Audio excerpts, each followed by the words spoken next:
आज हमारे साथ डॉक्टर रुखसार सईद। डॉक्टर रुखसार सईद साहिबा आज की तारीख में किसी तारुफ की मोहताज नहीं है। आज से 4-5 साल पहले की बात है जब वादी कश्मीर में डॉक्टर रुखसार सईद का नाम सुर्खियां बटोरने लगा, जब इन्होंने अपना एक वेंचर खालिस फूड के नाम से शुरू किया और उस अंदाज से आप वादी कश्मीर की पहली फ्रोज़न फूड वेंचर कहलाई।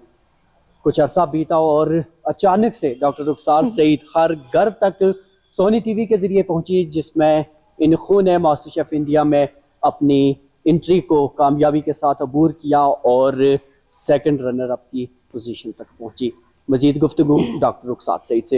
रुखसार साहिबा, सबसे पहले तो आपको बहुत बहुत मुबारकबाद। शुक्रिया, बहुत शुक्रिया आपका। जी, जानना चाहूँगा फ्रोज़न फूड वेंचर स्टार्ट करना, यूनिक नाम पैदा करना और फिर यहाँ तक का जो आपका ये जर्नी रहा है, थोड़ा बताएं कैसे तय हुआ, माइंड में कैसे आया, मुश्किलात क्या रही? फ्रोज़न फूड की जर्नी तो शायद लोगों को पता ही होगी आपके ज़रिए से ही मोस्टली। जून में इस साल मेरे पास एक कॉल आया कि मैं एक ऑडिशंस के लिए उन्होंने मुझे शॉर्ट लिस्ट किया हुआ है। वो किस के थ्रू वो पता नहीं है, क्योंकि सब चीज़ें वो बहुत बताते नहीं है, बहुत सी चीज़ें एक सीक्रेट भी होती है। तो उस ऑडिशन के लिए मुझे पहले जम्मू जाना था। जम्मू में 2 ऑडिशंस थे और उसके बाद जब वो ऑडिशन क्लियर हुए, हफ्ते के बाद रिजल्ट्स आए, तो फिर मुझे फर्दर और ऑडिशंस के लिए दिल्ली जाना पड़ा। वहाँ पे भी 3 सेट ऑफ ऑडिशंस हुए। फिर से मैं घर आई और हफ्ते 1.5 हफ्ते के बाद और उनका रिजल्ट आया, फोन आया कि पहला जो कॉल आया था तब का रिएक्शन क्या था? पहला कॉल सबसे एक्साइटेड थी मैं जब मुझे कॉल दिल्ली से मुंबई ऑडिशंस के लिए आया कि फाइनली आज मैं शायद अब जजेस से मिल पाऊंगी, उन्हें देख पाऊंगी जिन्हें हमेशा मैंने टीवी पे देखा है, जो मुझे इंस्पायर करते हैं। तो उसके लिए मैं बहुत एक्साइटेड थी कि देखा जाएगा आगे क्या होगा, लेकिन एटलीस्ट उनको मैं देख लूँ एक बार।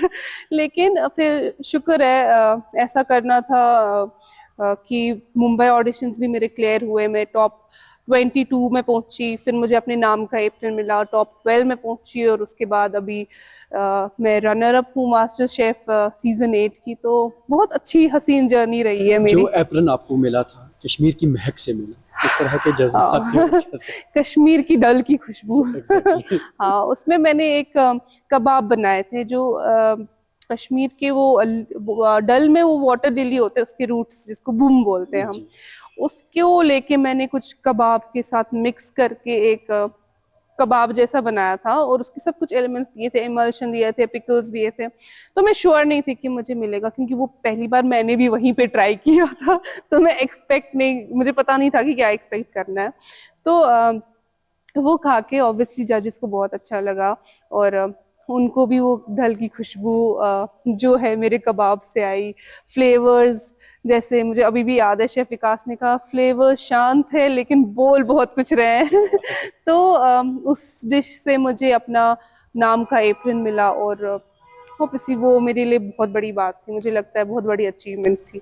जो आपकी वहाँ तक रसाई हुई उसमें आप क्या समझती हैं, किन लोगों का ज़्यादा खतरा, स्पेशली जब हम सपोर्ट की बात करते हैं, क्योंकि सोसाइटी में लड़कियों का इस तरह से आगे निकलना और वहाँ जाना जाहिर है लड़कों के मुकाबले में लड़कियों को ज़्यादा ही मुश्किलात पेश आती हैं। बिल्कुल बिल्कुल, आपकी बात बिल्कुल दुरुस्त है, क्योंकि लड़की के केस में माँ बाप शायद थोड़े ज़्यादा डरे हुए होते हैं।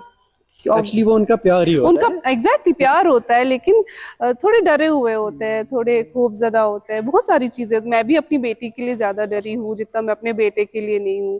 कंसर्न ज्यादा बेटियों को लेके होता है, वो उनका प्यार ही है।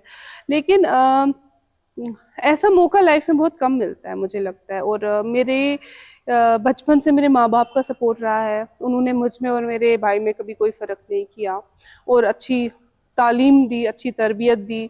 और अल्हम्दुलिल्लाह खुदा का जितना शुक्र करूँ उतना कम है कि मुझे अपने मेरे हस्बैंड भी वैसे ही मिले और मेरी जो mother in law, sister in law, मेरा जो ससुराल है वो भी वैसा ही है। बहुत ज़्यादा सपोर्ट मिला। अगर किसी साइड से सपोर्ट की कमी रह जाती, मुझे नहीं लगता कि मैं इस प्लेटफॉर्म तक पहुंच पाती। तो इस सपोर्ट की वजह से ही मैं आज जो हूँ, बस इस सपोर्ट की वजह से हूँ। जानना चाहूँगा, जो मुंबई से आपको पहला कॉल आया और उसके बाद क्या उस वक्त आपने ये सोचा था कि मैं सेकंड रनर तक पहुँच पाऊँ? नहीं।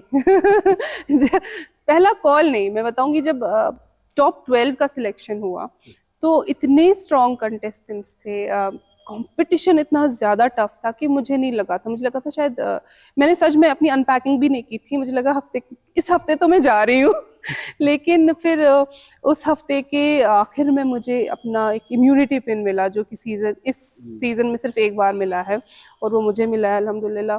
तो डर तो था, मुझे लगता है कुछ डर रहना अपने एक अच्छी बात होती है, ओवर कॉन्फिडेंस भी अच्छी बात नहीं है। तो उस डर को मैंने अलग डायरेक्शन दी कि मुझे अपनी परफॉर्मेंस बढ़ानी है, तभी मैं कुछ कर पाऊंगी। जितने भी एपिसोड रहे, हर एपिसोड में जैसे आपने स्टार्टिंग में वो डायलॉग का बनाया, आने वाले एपिसोड में हमेशा आपने कुछ नया करने की कोशिश की, जी हर बार रिस्क लेने की जी कोशिश की, वरना ये एक ऐसा प्लेटफॉर्म है जहां हमेशा इंसान सेफ खेलना चाहता है। एग्जैक्टली। तो इसके पीछे आप हिम्मत कहाँ से आई?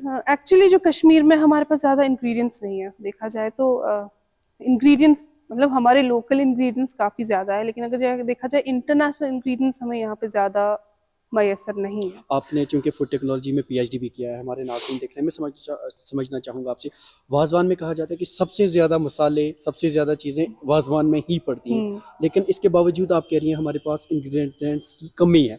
थोड़ा इसे एक्सप्लेन करें ताकि हमारे नाज़रीन को भी थोड़ा समझ आए। इंटरनेशनल इंग्रेडिएंट्स की कमी है, मतलब जो इंग्रेडिएंट्स मैंने पहली बार वहाँ पैंट्री में देखे, मैं नहीं कहती इसमें हमारी कोई गलती नहीं है मगर ऑब्वियसली जैसे सी फूड है वो जितना साउथ में पाया जाता है उतना कश्मीर में तो प्रॉन्स है नहीं, ये सीधी सी बात है। मैं वैसे बात कर रही हूँ कि हमारे पास अलग रिसोर्सेज है, बाकी इंडिया में अलग रिसोर्सेज है, और हम तक कई बार बहुत सारे इंग्रेडिएंट्स पहुँच नहीं पाते। बहुत सारे इंग्रेडिएंट्स ऐसे जो पहली बार पैंट्री में देखे, जिन्हें पहली बार मैंने इस्तेमाल किया, या मैंने नहीं, बहुत सारे और कंटेस्टेंट्स नहीं। तो वो बहुत चैलेंजिंग रहा है क्योंकि वो इंग्रेडिएंट्स को पहली बार देख के आपको कुछ बनाना है, तो वो आप कैसे बनाओगे? उसके लिए आपको बहुत मैं नहीं कहूँगी टेक्निकली साउंड होना पड़ेगा, लेकिन उसके लिए आपके इंट्यूशंस जो खाने को लेके है वो काफ़ी स्ट्रांग होने चाहिए, आपका एक्सपीरियंस स्ट्रांग होना चाहिए या आपका जो एक्सपीरियंस है वो ज़्यादा होना चाहिए मुझे लगता है। लेकिन मेरे कोई भी चैलेंज आया तो मेरे जहन में था कि मुझे कश्मीर को रिप्रेजेंट करना है, क्योंकि मैंने जैसे अपने स्टार्टिंग प्रोमो में भी बोला था कि जो भी मेरा खाना खाए मैं उसे कश्मीर की वादियों में ले जाना चाहती हूँ। तो बिल्कुल मेरा जो आप पहला चैलेंज देखें या आप मेरा आखिरी चैलेंज देखें, हर चैलेंज में कश्मीर का कोई ना कोई टच है। जैसे आइसक्रीम भी अगर मैंने बनाई है उसके साथ मैंने बसरक बनाया है।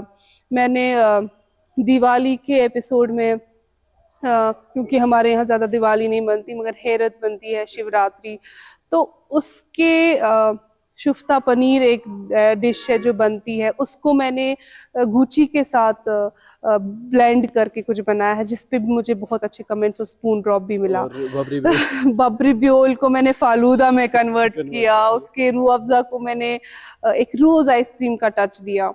और भी बहुत सारी ऐसी डिशेस है जिसमें मैंने हमेशा, ऑलमोस्ट हर डिश में हमेशा मैंने कश्मीर का एक टच दिया है और उसमें मैं बहुत हद तक कामयाब भी हुई। और क्या आप समझती हैं कि इस कामयाबी से अब कश्मीर में जो बाकी हमारी ख़वातीन हैं या लड़कियां हैं, इनफैक्ट लड़के भी अगर हैं, तो उन्हें एक इंस्पिरेशन मिलेगी या उनके लिए राहें हमवार होंगी? मुझे लगता है कहीं ना कहीं वो हम सबको वो डर निकालने की ज़रूरत है अपने आप कि हम अपने अंदर से कि हम कश्मीरी है तो आगे तक नहीं जाएंगे। मैं नहीं कहती आपका ये सोचना अपनी जगह शायद सही हो सकता है, लेकिन उस डर को हम इतना ओवर पावर करने देते हैं खुद पे कि हम ट्राई भी नहीं करते। मुझे लगता है वो रिस्क, वो ट्राई करना आपके लिए बहुत ज़रूरी है। जब तक आप ट्राई नहीं करोगे आपको पता कैसे चलेगा कि आगे क्या होने वाला है। जैसे मुझे नहीं पता था मैं कितना दूर तक जाऊंगी, लेकिन शुक्र है मेरे पास सपोर्ट था। मेरे 2 छोटे बच्चे हैं, उनको घर पे छोड़ना मेरे लिए बहुत मुश्किल हुआ है। मतलब मैंने जितना उनको मिस किया है और कई बार परफॉर्मेंस पे भी वो असर पड़ा है मेरी। लेकिन फिर ये है कि जब तक आप रिस्क नहीं लोगे आप लाइफ में कुछ बड़ा हासिल नहीं कर सकते हो। कुछ पाने के लिए खोना पड़ता है। कुछ खोना पड़ता है। या यूँ कहा जाए कि मिटा दे अपनी खस्ती को अगर कुछ मर्तबा चाहिए कि दाना खाक में मिलकर गुलो गुलजार होता है। बिल्कुल बिल्कुल अच्छा बिल्कुल। डॉक्टर साहिबा, आखिर पर चूँकि वक्त की थोड़ा कमी है, हमारे नाज़रीन जो आपको देख रहे हैं उन तक आपका क्या पैगाम रहेगा? बस मेरा पैगाम यही है कि जो हमारा यूथ है, बस मेरी तरह गांव में जॉब्स के पीछे ना पड़े कुछ अपने पैरों पे खड़ा होने की कोशिश करें। ज़रूरी नहीं है कि आप बहुत ज़्यादा इन्वेस्ट करके कुछ बिजनेस स्टार्ट करें।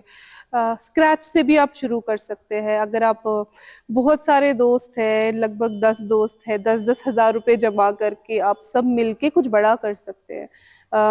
अनएम्प्लॉयमेंट इतनी ज़्यादा अभी हमारी स्टेट में है जिसका कोई हिसाब नहीं है। लेकिन बस हम किसी के सहारे बैठे रहें तो कुछ नहीं होगा। आपको लाइफ आपकी है, फ्यूचर आपका है, तो उसके लिए आपको ही कुछ करना होगा। चलिए, आपने हमारे साथ बात की, आपका बहुत बहुत शुक्रिया। इरादे अगर आपके मजबूत हैं तो कोई भी मुश्किलात आपके आड़े नहीं आ सकती। बात कर रही थी डॉक्टर रुखसार सईद साहिबा, जिन्होंने वादी कश्मीर की पहली फ्रोजन फूड वेंचर स्टार्ट करने वाले खातून का खिताब जीतने के बाद मास्टर शेफ इंडिया में भी झंडे गाड़ कर न सिर्फ अपना बल्कि जम्मू कश्मीर का नाम भी रोशन किया। दैनिक सवेरा देखते रहिए।